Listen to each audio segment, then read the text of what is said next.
राम को देखकर कृष्ण की याद आती है। अब मैं इस समय वाक्य देना मतलब मैं आपसे रूबरू कराना चाहता हूँ डॉक्टर नवीन कुमावत जी को। एक नवीन डॉक्टर सर मैं नवीन कुमावत फाइनल ईयर एसएनएमसी जोधपुर में अभी लास्ट ईयर चल रहा है। अभी कोविड की वजह से थोड़ा लेट चल रहा है वैसे हमारे किसने तो इंटर्न हो जाता 25 डेज आ गया ना। और यही गाइड करना चाहूँगा कि जैसे अभी स्टार्टिंग टाइम होता है उसमें फिजिक्स और केमिस्ट्री वो बहुत काफ़ी अच्छी कर सकते हो। अभी स्टार्ट में जैसे फिजिक्स और केमिस्ट्री को वीक कर लोगे तो लास्ट में टाइम नहीं मिलता है कि तुम उसको काफ़ी स्ट्रेंथ बना सको। और फिजिक्स और केमिस्ट्री में ऐसा करना है कि जैसे इतनी क्वेश्चन प्रैक्टिस करना कि हर एक एक क्वेश्चन आपको पूरा याद हो जाए। याद भी नहीं करना मतलब कॉन्सेप्ट थोड़ा ध्यान होना चाहिए उसका।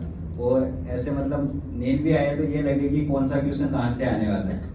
कि मतलब पहले पेपर में आप सिलेक्टिव क्वेश्चन होते हैं कि जैसे फिजिक्स में 45 क्वेश्चन होते हैं तो उसमें से 30 से ज़्यादा क्वेश्चन तो ऐसे होते हैं कि जो पहले से ही अपने को पता होगा कि ये क्वेश्चन आएंगे वहाँ पेपर में।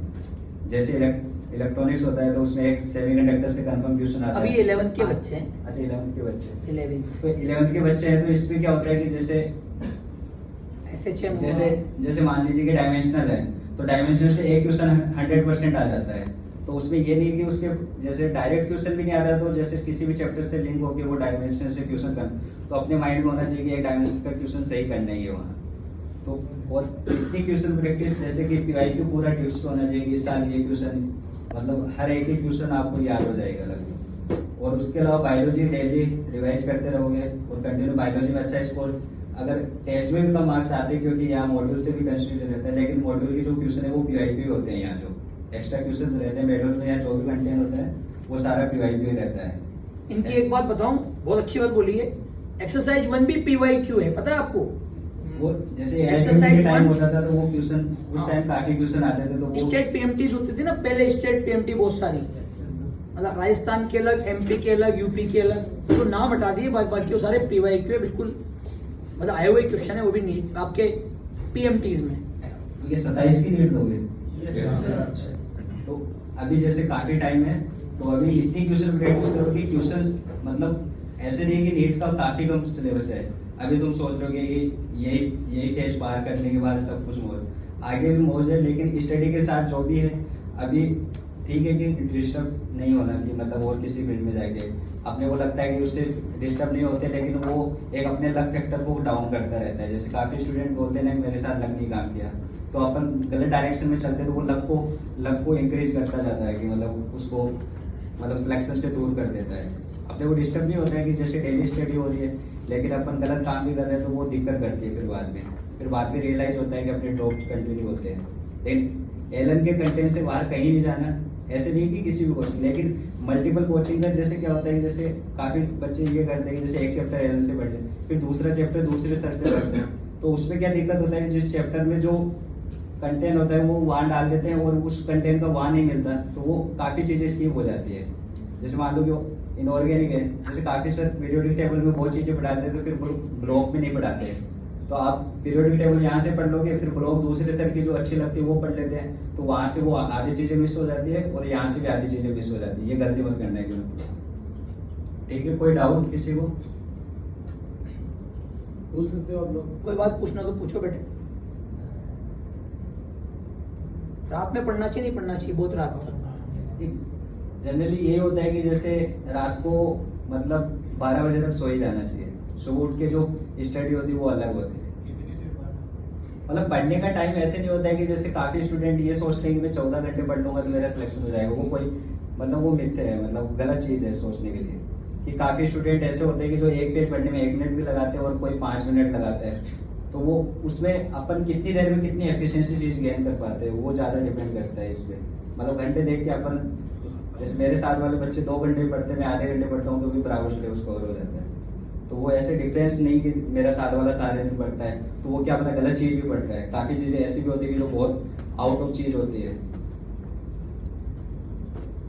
और इनके पेरेंट्स के बारे में कुछ? हाँ, जैसे कभी कभार क्या होता है कि जैसे बच्चों को बोलते हैं कि अभी जैसे मोबाइल में चलाओ पेरेंट्स लेकिन बच्चे दूसरे को देख के कि यार इसके पापा भी इसको दिला रखे हैं तो अपन भी इस टाइम लेके आ जाए। जैसे काफी बच्चे अभी आईफोन भी ले रहे होंगे बिग बिलियन डे से तो ये चीजें नहीं करनी चाहिए। जैसे अपने पेरेंट्स बोलते हैं कि जैसे ड्राई फ्रूट्स खाने चाहिए, लेकिन काफी बच्चे बोलते हैं नहीं खाऊंगा, तो वो गलत चीज है। जो मम्मी पापा जो भी कुछ बोलते हैं वो सब अपने लिए अच्छे के लिए ही बोलते हैं, कभी उनकी गलत चीज नहीं हो सकती, ये ध्यान रखें। और उन पे जिसने ट्रस्ट कर लिया और एलएम पे ट्रस्ट कर लिया उसका सिलेक्शन कोई नहीं रोक सकता।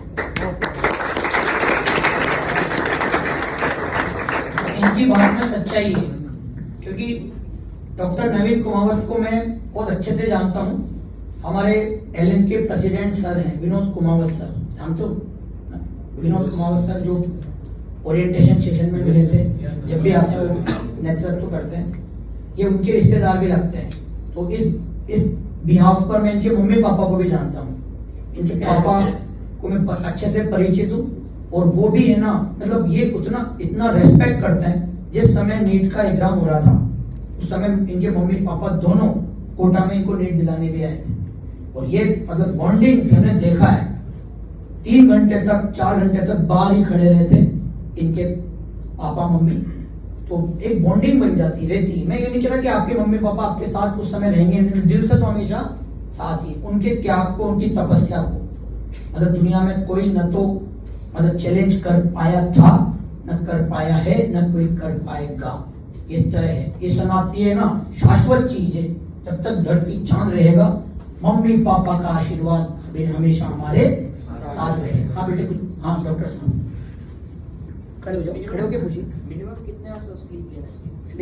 स्लीप जैसे 6 आवर मिनिमम, 8 आवर मैक्सिमम। और जैसे काफी स्टूडेंट्स इवनिंग को करते हैं, जैसे अपन क्लास लेके जाते हैं चाहे मॉर्निंग या इवनिंग, तो अब जैसे आते हैं 1 बजे आते हैं अपने क्लास छोड़ के, 2 बजे तक खाना वगैरह, फिर अपन सोते हैं लेकिन नींद नहीं आती, फिर अपने को लगता है कि टाइम भी नहीं हुआ और अपन अब पढ़ेंगे भी नहीं, फिर उसको लॉन्ग नींद नहीं। जैसे अपन रेस्ट कर लेते हैं तो उसका मतलब ये हो जाता है कि अपनी नींद कवर हो चुकी है, मतलब अपने ब्रेन को रेस्ट चाहिए होता है। और ये भी नहीं कि जैसे रेस्ट के टाइम आप कभी मोबाइल चलाने लग जाते हो तो उस टाइम ब्रेन को रेस्ट नहीं मिलता। मतलब एक फिजिकली रेस्ट अलग चीज होती है, ब्रेन को रेस्ट देना जरूरी होता है अपने लिए। ये ज्यादा इसमें एक बात और है बेटे, नींद के मामले में मैं बताऊं, गर्मी में अलग नींद का क्राइटेरिया अलग होता है, गर्मी के सीजन में। सर्दी में अलग हो जाता है, खाने पीने का भी अलग होता है ना बच्चों। गर्मी की खुराक कम होती है, ज्यादा होती है गर्मी की कम, और सर्दी में ज्यादा। तो नींद में भी फर्क पड़ता है। तो ये एवरेज निकलता है 6 to 8 आवर्स। गर्मी में आप हो सकता है 5.5 घंटे में भी अपना नींद का कोटा पूरा कर लो। अब सर्दी आने पर वही 8.5 और 9 घंटे भी हो जाए, लेकिन एवरेज उसका फिर 7 आवर इसके आसपास निकलता है। तो मिनिमम चीजें कुछ नहीं होती। एक ये ध्यान रखो, जैसे अभी चैप्टर पढ़ा है तो वो पूरा कवर हो गया, ठीक है, लेकिन इस चैप्टर का मतलब ये नहीं कि उस टाइम एफिशिएंसी थोड़ी कम रहती है लेकिन किसी की ज्यादा भी होती है। लेकिन ये चैप्टर होने के बाद 15-20 दिन बाद उसके वापस क्वेश्चन लगाने वो फिर डोमिनेट करता है अपने ब्रेन में। जैसे मान लीजिए फर्स्ट वर्किंग है अपना मोड फिजिक्स का, तो उसमें एनएलएम तक आ जाता है लगभग। तो अपन क्या करते हैं कि जैसे एनएलएम के क्वेश्चन लगा दिए तो वो सारे हो जाएंगे लगभग, लेकिन वो मिक्सअप करके लगाते हैं ना, तब उससे क्या है कि कॉन्फिडेंस आ जाता है। और फिर फिजिक्स और केमिस्ट्री तो ऐसे सब्जेक्ट है कि अपन क्वेश्चन प्रैक्टिस करके भी रिवाइज कर सकते हैं, ऐसा कंटेंट होता है फिजिक्स। बायोलॉजी को जरूर अपने को एनसीईआरटी और मॉड्यूल से थोड़ा रिवाइज करते रहना है। क्वेश्चन प्रैक्टिस पे फोकस बहुत करो, कहने का मतलब ये है फिजिक्स केमिस्ट्री को बढ़िया करने के लिए। और कोई बात बच्चों, फिर अब सर का समय, एक बोलो। जैसे कि सर मतलब कि अभी जैसे 3 दिन बाद हमारा एसीटी है और अभी मतलब 3 दिन बाद तोड़िए, परसों है, तीसरे दिन बोल रहा था। मतलब परसों जैसे एसीटी है और अभी एक सप्ताह मतलब जो पढ़ाया जा रहा है हमको, तो वो छूटता जा, मतलब कुछ छूटता जा रहा है, उसकी तैयारी हो रही है इसकी, तो बीच में थोड़ा छूटता जा रहा है, तो आगे वो कैसे कवर नहीं, मतलब आप क्लास में जैसे 6 घंटे ध्यान दोगे ना तो उसको रिवाइज करने में आधे से 1 घंटे से ज्यादा नहीं लगता घर पे। अगर क्वेश्चन प्रैक्टिस नहीं करनी होती ना तो आधे घंटे में अपना रिवाइज हो जाता है लगभग। होमवर्क भी साथ में मतलब क्वेश्चन नहीं, जैसे क्वेश्चन प्रैक्टिस ठीक है, तो वो अगर जो चैप्टर आ रहा है क्लास में, मतलब इसी टेस्ट में आ रहा है तो ठीक है कि उसके ज्यादा क्वेश्चन लगा दो, नहीं पीवाई कि उसी टाइम या जो अगर अपन क्लास नोट्स से ध्यान से कर लेते तो भी अपने 650 प्लस मार्क्स तो आ जाते हैं, कोई दिक्कत नहीं। ठीक है बच्चों, चलो। और अब उसमें आओगे ओपन सेशन में? हाँ सर।